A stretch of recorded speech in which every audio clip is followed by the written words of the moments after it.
요즘은 초등학교 학생들도 화장을 합니다. 우리 나이 또래가 이렇게 보기에는 화장 안 한 것이 훨씬 더 예쁩니다. 그래도 듣지 않죠. 절대 공감하지 않고 자기 이제 하고 싶은 대로 하죠. 그래서 이제 화장품 업계, 뷰티 산업이 굉장히 호황을 누리고 있기는 합니다. 하기는 우리 어렸을 때도 우리의 윗대 어른들로부터 들은 말이 있습니다. 아무것도 하지 않아도 예쁘다. 있는 그대로 건강하고 아름답다. 근데 이제 그때도 우리도 듣지 않았거든요. 근데 이제 세월이 지나고 나이가 들고 보니 그 말이 사실이었음을 알게 됩니다. 그런데 그럼에도 불구하고 어쩌다가 아주 가끔 청년들을 볼 때가 있습니다. 그런데 이제 우리의 생각과 함께 공감해주는 청년을 만나는 거죠. 근데 굉장히 마음이 그때 뿌듯해집니다. 그 이유는 내 말에 공감을 해줘서가 아니고요. 그 청년이 지닌 아름다움에 대한 어떤 그 생각의 깊이, 또 미에 대한 가치에 대한 인식이 굉장히 성숙한 거, 이런 게 굉장히 우리의 마음에, 그러니까 제 마음에도 참 신통한 청년이다 싶은 그런 생각을 하게 하는 거죠. 그래서 굉장히 예쁘게 보여집니다. 아무것도 하지 아니하고 그냥 깨끗하고 소박하게 있어도 너무 예쁜 거죠. 근데 이런 생각은 금방 예수님과 우리와의 그 관계로 적용이 됩니다. 하여튼 저는 그렇습니다. 예수께서 보실 때에는 이렇게 하고 사는 것이 참 좋을 것 같은데 내가 여전히 고집 부리고 있는 것은 아닌가. 내가 이게 옳다고 생각하는 건데 사실은 그게 아닌 것일 줄도 모르겠는 일들이 얼마나 이 세상에 많을까라고 하는 그런 쪽으로 이제 생각의 폭이 좀 넓혀지는 거죠. 예수께서 우리에게 많은 가르침과 또 말씀을 주셨습니다. 그런데 그것은 단순히 무엇을 해라, 또 무엇은 하지 말아라 라고 하는 그런 명령에 기초한 것은 아닙니다. 그러니까 한 인간으로 또 하나님 앞에 선 복된 존재, 창조적이고 아름다운 존재로서 우리가 우리 자신을 얼마나 귀하게 인식하고 있는가, 또 살면서 세상에서 수많은 일들을 만나지 않습니까? 그 문제들 앞에서 우리 자신이 얼마나 자족하고 사는지, 그리고 용감하게 대처하는지, 그런 것들을 보시기 위함이죠. 그러니까 그런 말씀과 가르침은 다 우리의 복된 삶을 위해서 주신 것이라고 하는 것이죠. 그리고 또 예수님은 혹시나 많은 부분에 그런 부분이 있습니다. 특별히 오늘 본문이 더 그러하기도 하지만 우리의 믿음이 혹시나 허울에 그치는 것은 아닌지, 또는 이제 이렇게 이야기하면 좀 이상하긴 하지만 그 믿음으로 허영 삼는 것은 아닌지라고 하는 것도 볼 수 있게 해 주십니다. 오늘 본문이 그런 스토리를 지니고 있거든요. 한 청년일 겁니다. 아마 예수께 나왔습니다. 이제 부모로부터 유산을 받은 것 같습니다. 그런데 형이 아마 공평하게 나누지는 않았던 것 같습니다. 그러니까 억울하죠. 그래서 예수께 찾아왔습니다. 그리고 이제 문제를 해결해 주실 거라고 여긴 거죠. 예수님은 그런데 나는 너희의 문제를 재판하는 사람이 아니다. 누가 나를 너희의 재판관으로 세웠느냐라고 말씀하셨습니다. 우리는 예수께서 우리의 재판관이 되신다고 굳게 믿고 있습니다. 이 청년도 그랬을 거 아닙니까?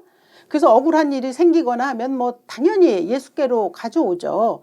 그리고 예수께서는 내 편을 들어주실 것이라고 확신하기도 하죠.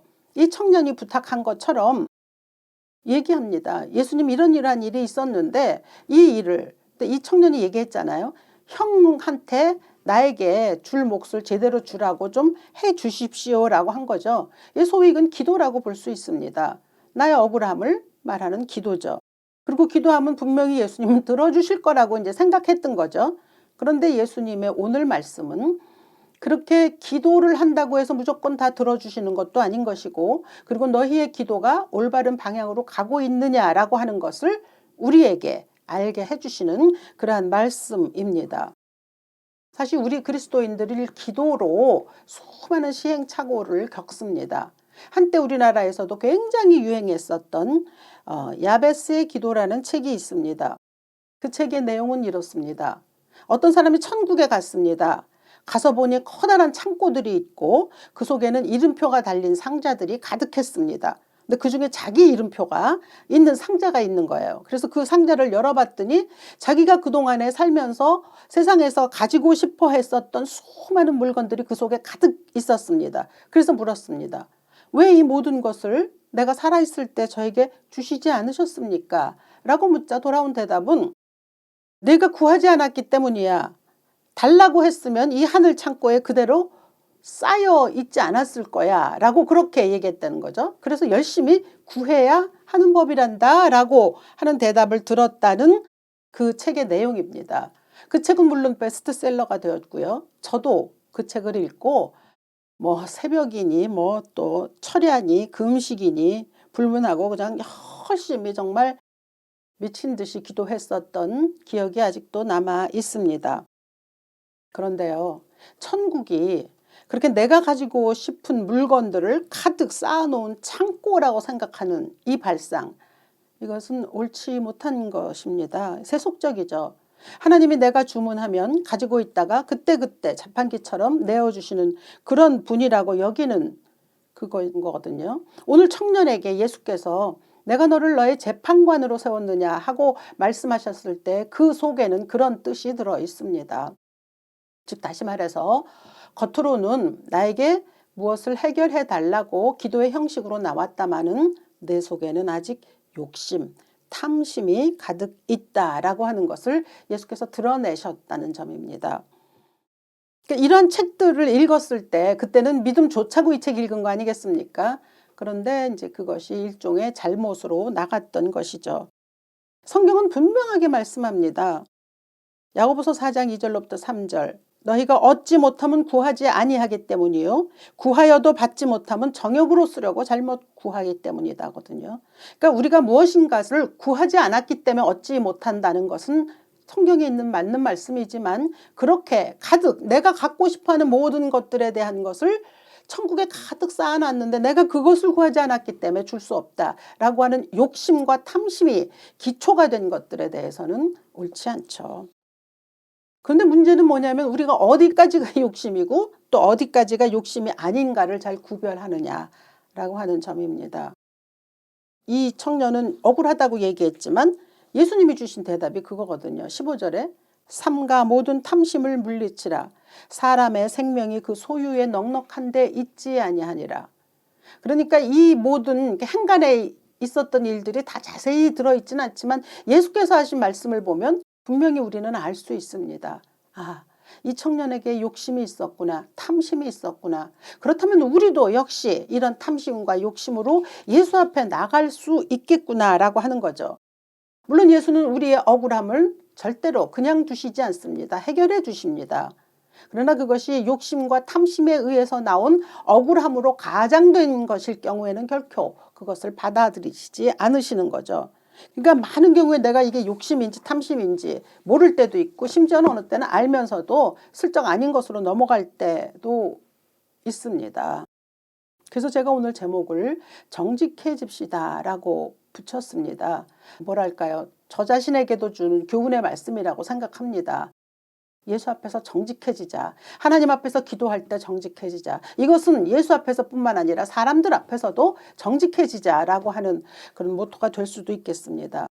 언어라고 하는 것이 실제를 드러내는 계시의 방편. 그러니까 내가 뭘 얘기하고자 하는 것을 드러내는 계시의 방편이기도 하지만 또 동시에 그 실제를 가리는 은폐의 방편도 됩니다. 그러니까 그 언어를 통해서 실제 말하고 싶은 것은 감춰져 있는 경우 이런 거 많이 보지 않습니까? 이게 우리의 기도에서도 일어날 수 있는 모순이라는 거죠. 그러니까 예수님께서 이걸 해결해 주셨으면 좋겠다라고 하는 믿음은 굉장히 올바른 것처럼 보이지만 그러나 예수님은 그 안에 있는 동기까지 살펴보라고 우리에게 말씀해 주십니다. 그리고 우리가 염려하고 속상해하는 수많은 일들이 과연 생사여탈권에 달린 것이냐? 그렇지 않아 라고 하는 걸 우리에게 가르치신다는 거죠. 특히 그 문제가 물질과 관련되어 있다면 더욱더 그렇습니다. 그래서 이어서 비유로 주신 말씀이 부자 이야기 아닙니까? 한 부자가 있었습니다. 그는 열심히 일해서 많은 소유를 가졌습니다. 그렇게 열심히 일하다 보니 재물이 쌓여갔습니다. 그러니까 쌓이는 재물에 대해서 당연히 신경을 쓸 수밖에 없는 거죠.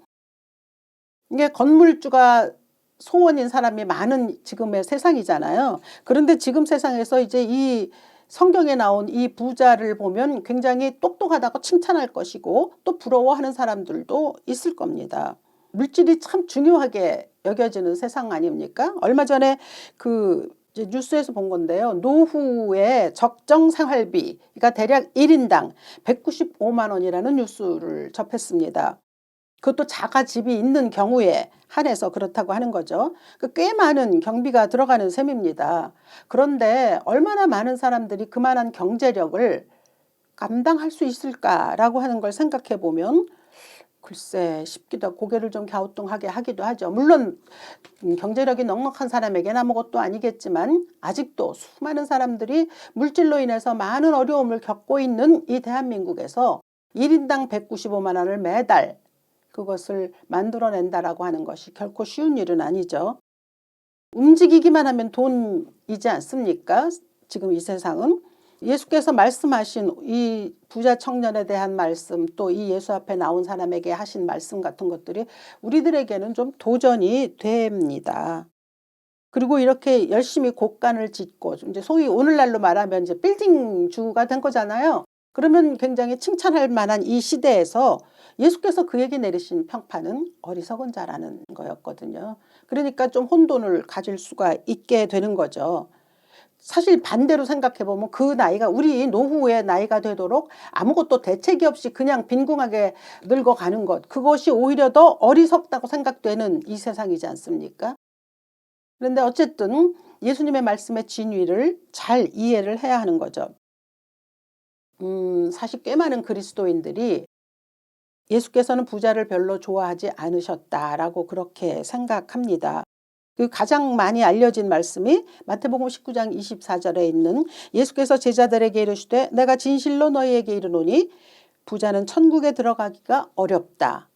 그러니까 이 말씀을 들으면 부자에 대해서 별로 좋은 생각을 갖지 않으신 게 아닐까라는 생각을 하지만 이것이 부자를 좋아하시지 않은 것은 아니고요. 부자에 대한 경고의 말씀을 많이 주신 거죠. 그건 그만큼 사랑하시기 때문입니다. 가진 것이 많기 때문에 잘못될 수 있는 우려가 있다는 걸 드러내신 거죠. 왜요? 물질이 가장 강력하기 때문입니다. 하나님과 견주어서 가장 강력한 권세를 발동할 수 있는 것은 물질입니다. 말씀하잖아요. 마태복음 6장 24절에서 한 사람이 두 주인을 섬기지 못할 것이니 혹 이를 미워하고 저를 사랑하거나 혹 이를 중히 여기고 저를 경히 여김이라. 너희가 하나님과 재물을 겸하여 섬기지 못하느니라. 선택권이 분명히 있어야 한다는 거거든요. 쉽지 않은 일이죠. 그러니까 이걸 얼마든지 빠질 수가 있다는 것을 알려주신 겁니다. 물질에 관해서 정말 뭐 역사를 다 뒤져봐도 원도 없을 만큼 누렸던 사람이 솔로몬 아닙니까? 그가 이렇게 말했습니다. 기도할 때 나를 가난하게도 마옵시고 부하게도 마옵시고 오직 필요한 양식으로 내게 먹이시옵소서. 그러니까 그는 부자가 천국에 들어가기가 낙타가 바늘귀로 들어가는 것보다 어렵다라고 하셨던 그 말씀이 물론 이제 시대를 넘어섰지만 그 말씀이 어떤 것인지를 깨달았던 사람이 틀림없습니다. 그래서 지혜의 왕이라고 또 불리는 것이겠죠. 지혜롭기 위해서 또는 겸손하기 위해서 가난해야 할 필요는 없죠. 그리고 또 가난하다고 해서 누구나 다 지혜롭거나 겸손한 것도 아니죠. 하지만 부와 물질은 신앙을 위태롭게 만들 우려가 굉장히 많기 때문에 만약에 그렇다면 우리의 영혼을 위해서는 가난한 편이 유익입니다. 그런데 문제는 이런 말에 이제 금방 아멘이 되느냐는 거죠. 생각이 거기까지 도달하고 있느냐라고 하는 점이죠. 가난하다는 건 이제 무능으로 또는 저주로 생각하는 인식이 많이 있기 때문이죠. 잘 살고 싶다라고 하는 바람은 누구에게나 공통적인 일입니다. 잘 산다라고 할 때 뭐 누가 큰 욕심 부리지 않는다고 말하지 않아요. 그래서 이제 이거 하면서 생각을 한번 찾아봤습니다. 여러분도 잘 아시는 중산층 있잖아요. 우리나라의 중산층의 개념 잘 아시지 않습니까? 빚이 없이 아파트 30평 정도를 지니고 있을 것. 또 한 달에 월급은 500은 되어야 할 것. 그리고 2000cc급의 중형차는 소유하고 있어야 할 것. 1억 원 이상의 예금이 있어야 하며 그래도 적어도 1년에 한 번씩 해외여행을 다 다녀올 정도는 돼야 된다라고 그런 정도의 사람을 중산층이라고 얘기하죠. 뭐 여러분 다 아시겠지만 그에 비해서 유럽이나 미주는 확연히 다르죠. 자신의 주장과 신념을 가지는 사람, 불의나 불평, 불법에 의연히 대처하는 사람, 직접 즐기는 스포츠나 또는 외국어 또는 악기가 하나쯤은 있어야 하는 것, 그리고 독선적으로 행동하지 말 것. 이것이 중산층을 가르는 기준입니다. 사람은 혼자 살아가지 않잖아요. 그렇기 때문에 우리가 속한 이제 크게 말하면 국가, 그리고 사회, 또 집단, 가정, 그리고 교회까지 무엇을 기준으로 삼느냐 굉장히 중요합니다. 그리고 이제 그 우리의 그리스도인들의 기준으로 삼는 건 당연히 예수 그리스도의 말씀이죠. 그러니까 예수가 무엇이라고 말씀하시느냐가 기준이 되어야 합니다.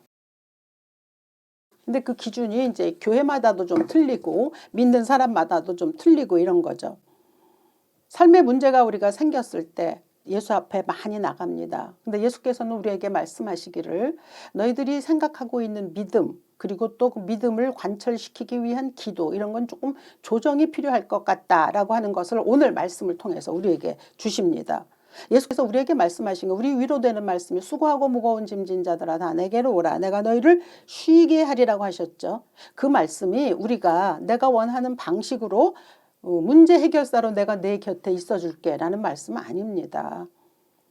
내게 와서 나로 배우게 되면, 그렇게 되면 예수님의 법도를 깨닫는 즉슨 자연히 모든 문제들로부터 벗어날 수 있다라고 하는 그러한 것을 너희가 경험할 수 있을 거야 라고 하는 말씀입니다. 그러니까 문제는 우리가 탐심을 버려야 한다는 데 있는 것이겠죠.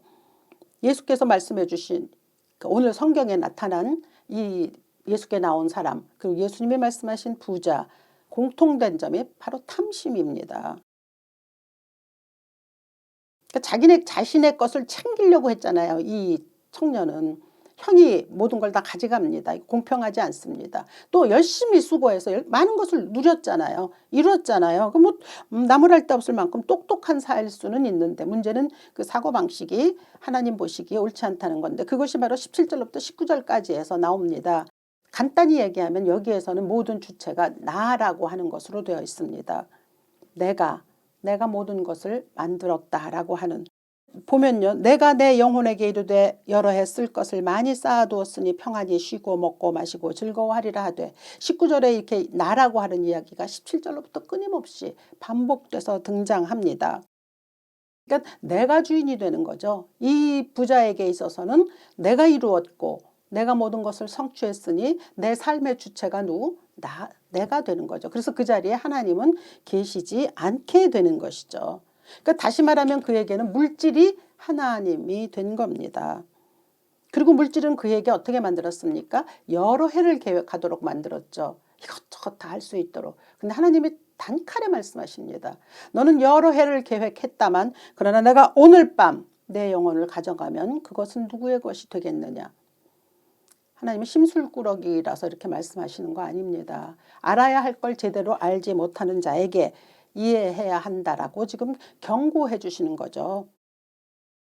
살다 보면요, 물질은 참 사실 우리에게 중요한 일이 되기도 합니다. 누구도 그건 부정할 수 없습니다. 그리고 당장 먹고 살 것이 없을 만큼 곤란한 지경에 빠지면 굉장히 사람이 조급해지고요, 피곤해지고 관계도 나빠지는 건 분명한 일입니다. 그래서 그러한 감정들이 요동치는 바람에 내 안에 아름답고 복된 어떤 성정들이 있었는데 그것이 조금씩 훼손이 되죠.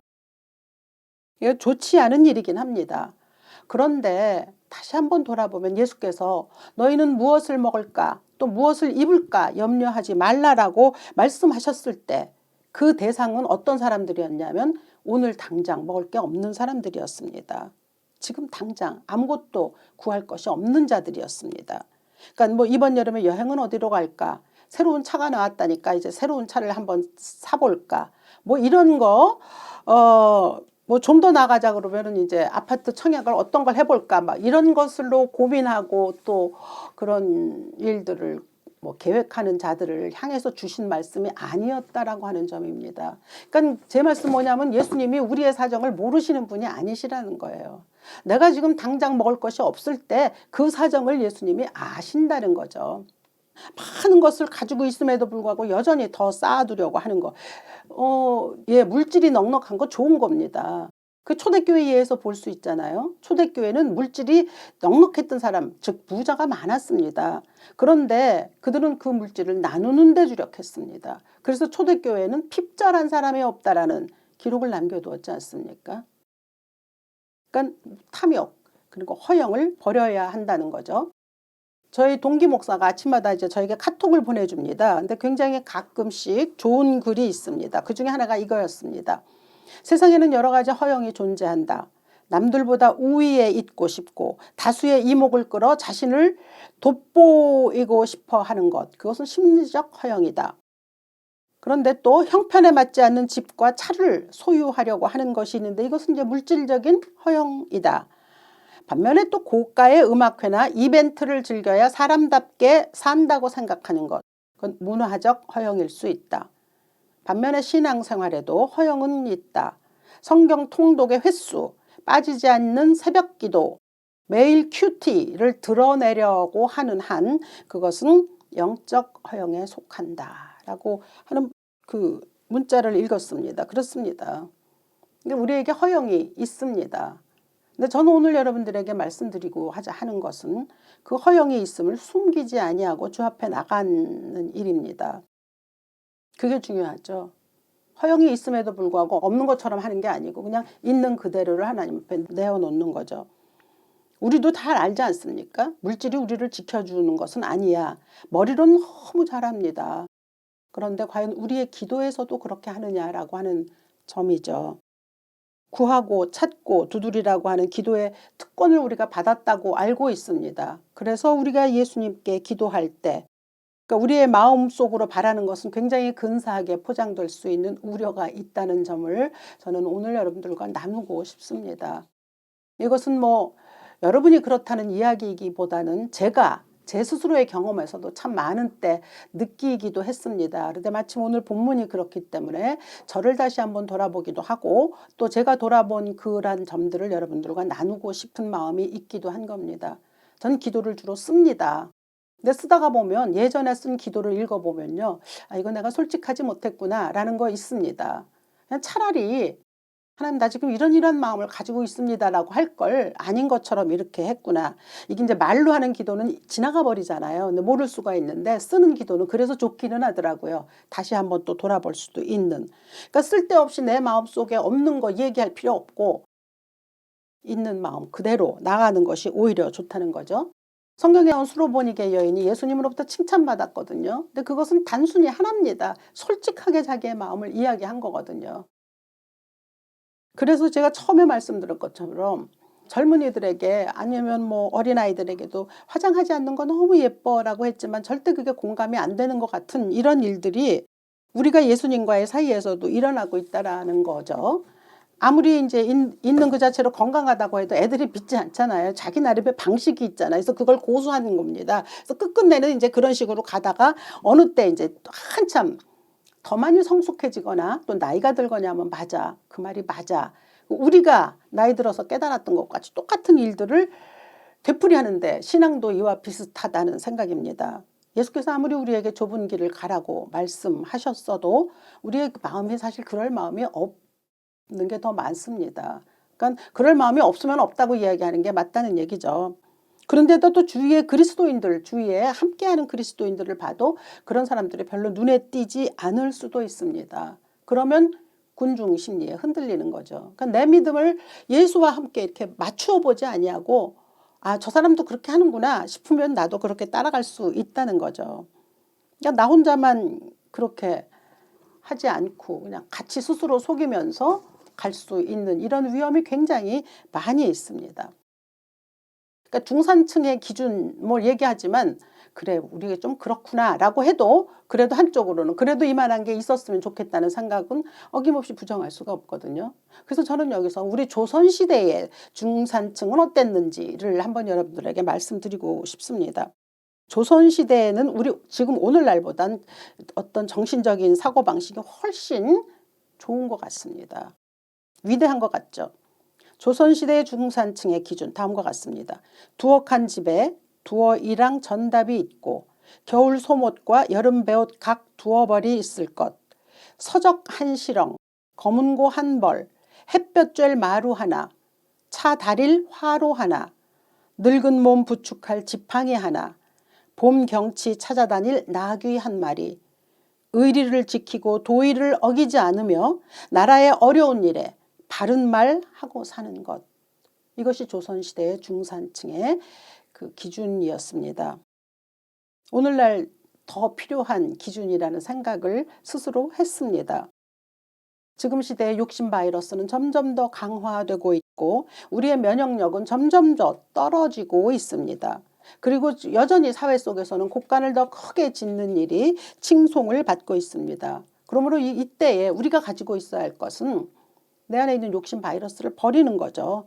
그렇고 그것을 내 안에 그리고 그런 욕심 바이러스가 있다면 정직하게 고하는 거죠. 없는 듯이 이야기할 게 아니라 주님, 여전히 나는 이 지경에 머무르고 있습니다. 나를 도와주시옵소서라고 하는 거죠. 그러니까 부자가 되고 싶다는 것도 굳이 숨길 필요도 없습니다. 내 마음은 누구보다 잘 아시는 게 예수님이시니까 나의 영적인 빈곤함의 상태 그대로 고백하는 것이 필요한 거죠. 무엇을 먹을까 무엇을 입을까 염려하지 말라라고 하셨습니다. 사람의 생명이 소유에 넉넉한데 있지 않다라고 하신 이 15절의 말씀은 21절 하나님께 대하여 부요한 자가 되라는 결론으로 끝났습니다. 그러니까 사람의 생명이 소유에 넉넉한 데 있지 않다라고 하는 데서 저는 우리 사람들이 가지고 있는 그 기준을 봅니다. 우리 넉넉한 게 기준이 되는 거잖아요. 근데 예수님은 말씀하시잖아요. 하나님께 대하여 부요한 자가 되라. 이게 우리의 가야 할 수준을 예수께서 말씀하시는 겁니다. 그러니까 내 기준과 내 수준이 우리는 이제 기준을 높게 잡으면 수준도 높아질 거라고 생각하잖아요. 근데 아니요. 수준은 예수께 잡아야 합니다. 기준도 예수께 잡아야 합니다. 그러면 예수께서 원하시는 수준의 사람들이 됩니다. 그러기 위해서 정직해야 하는 거죠. 하나님께 여전히 부요하게 살겠다라고 하는 말 대신에 하나님이 원하시는 사람으로 설 수 있는 그러한 신앙의 사람이 되고 싶습니다 라고 하는 것을 솔직하게 하나님 앞에 고백할 때 하나님께서 우리에게 하나님께 대하여 부요한 자가 될 수 있는 그 길로 인도해 주시리라고 믿습니다. 그러한 은혜가 여러분에게 있기를 이 아침 주 예수의 이름으로 축원합니다. 살아계신 하나님 아버지, 우리가 많은 것을 주님 앞에 기도합니다. 그리고 예수님은 우리의 모든 것을 해결해 주시는 분이시라는 확신을 가지고 있습니다. 분명히 예수님은 우리의 편에 계셔서 우리의 삶을 인도하는 분이심을 확신합니다. 그럼에도 불구하고 예수께서 원하시는 것이 무엇인지 오늘 아침 생각해 볼 수 있게 하옵소서. 그래서 내 고집대로 살아가는 것이 아니라 예수께서 원하시는 길로 내 자신을 죽일 수 있는 그러한 우리 현명한 그리스도인들 될 수 있도록 성령이여 축복하여 주시옵소서. 그래서 성령의 사람으로 자족하며 살아갈 수 있는 우리 모두 될 수 있도록 최소한 예수 앞에 정직한 기도로 승리할 수 있는 우리 모두 될 수 있도록 인도해 주옵소서. 주 예수 그리스도 귀하신 이름으로 기도합니다.